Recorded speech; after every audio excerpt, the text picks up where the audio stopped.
Mesela bugün biz tворожный пирог істейміз. Бізге сода керек, қант керек, айран керек, ұн керек, 2 жұмыртқа керек, май керек, ірімшік керек. Сода мен ұнды араластырамыз. 2 қасық қант саламыз. Бәрін жақсылап араластырамыз. Майды чоркадан өткіземіз.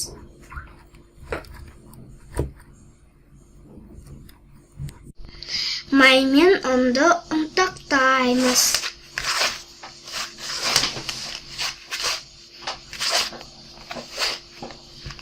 Айранды құйып, қамыр илейміз.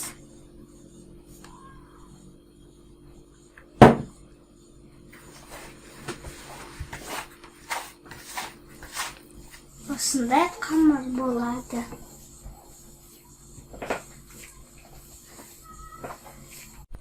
Холодильникқа қамырды салу керек.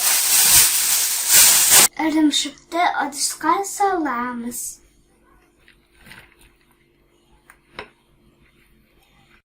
Ірімшікке қант саламыз. Ірімшікке 2 жұмыртқа қосамыз. Блендермен араластырамыз.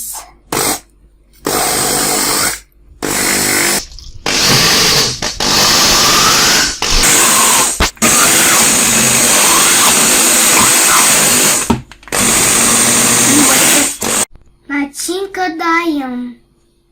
Енді қамырды илейміз.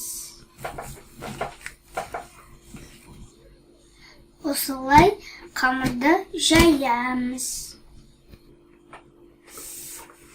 Қамырды противенге саламыз. Енді ірімшікті қамырдың үстіне саламыз.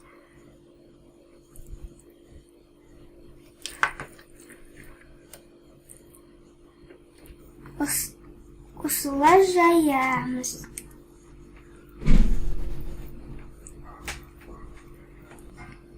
Енді духовкаға жарты сағатқа саламыз.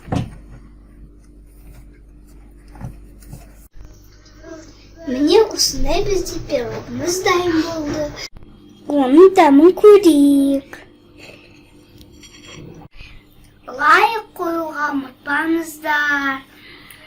Менің каналымна жазылыңыздар.